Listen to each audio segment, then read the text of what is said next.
العلم هو النور الهادي والمفتاح لكل الخير من يريد الله به خيرا. بسم اللہ الرحمن الرحیم.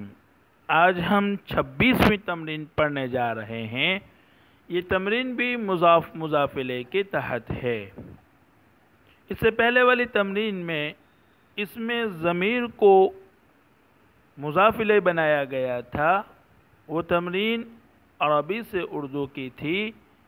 آج کی تمرین میں بھی اس میں ضمیر کو مضاف الیہ بنایا جا رہا ہے. یہ تمرین اردو سے عربی بنانے کی ہے.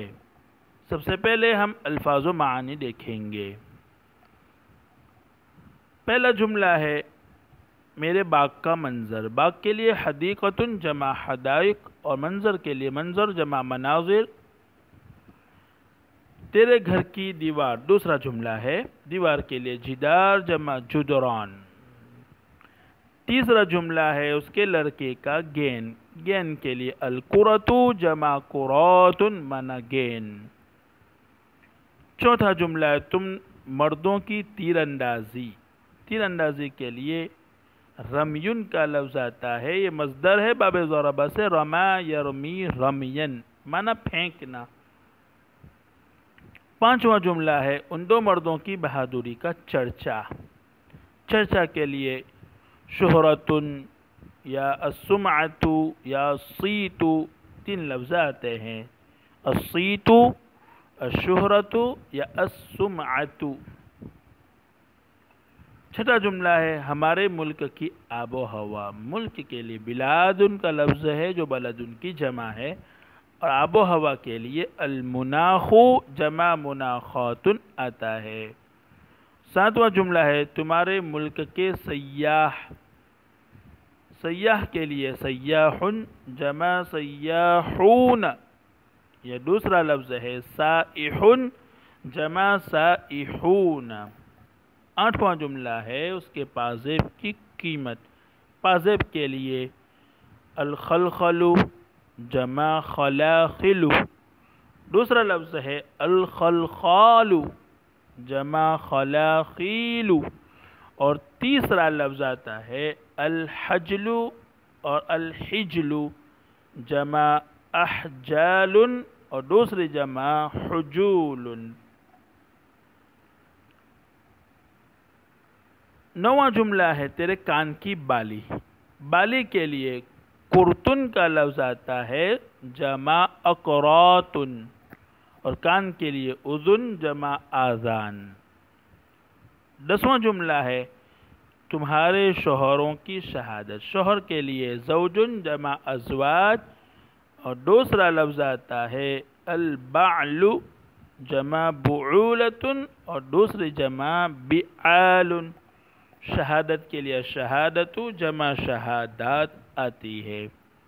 11واں جملہ ہے ان عورتوں کے رونے کا اثر. اثر کے لیے اثر جمع آثار. رونا بکا یبکی بکاء منا رونا.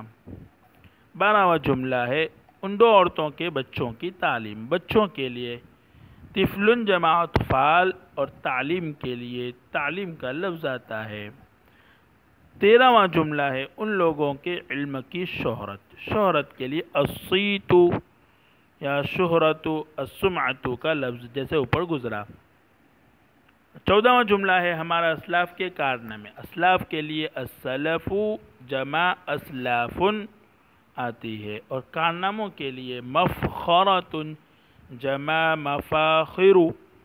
اور دوسرا لفظ آتا ہے مأثرۃ یا مأثورۃ جمع مآثر.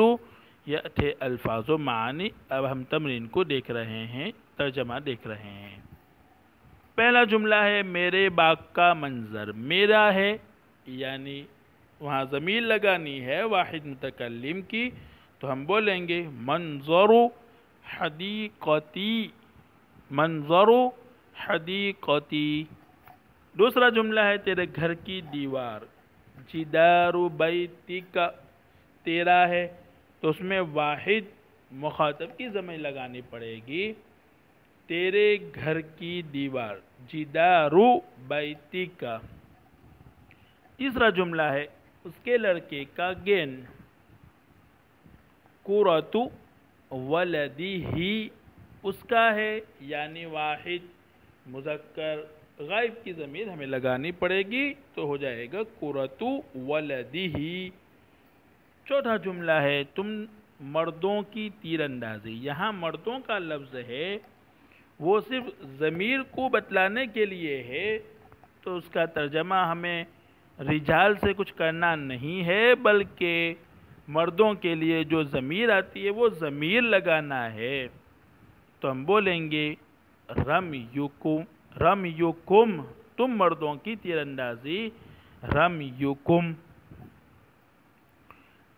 پانچواں جملہ ہے ان دو مردوں کی بہادری کا چرچا، یہاں بھی دو مردوں لکھا ہوا ہے تو مرد کا ترجمہ رجلانی سے ہمیں کچھ نہیں کرنا ہے، بلکہ دو مردوں کی جو ضمیر آتی ہے وہ ضمیر لگانی ہے، اور مردوں کا لفظ اس لیے لگایا گیا ہے تاکہ وہ عورتوں کی ضمیر سے الگ لفظ ہو جائے۔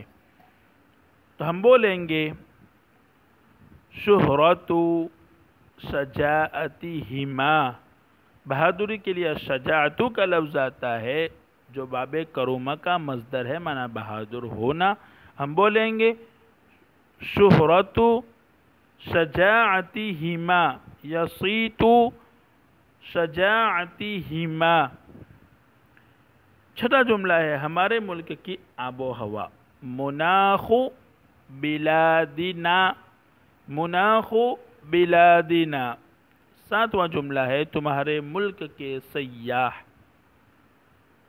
سیاحو بلادکم، سیاحون جمع ہے، اضافت کرتے وقت نون کو ہمیں گرا دینا ہے تو ہو جائے گا سیاحو بلادکم۔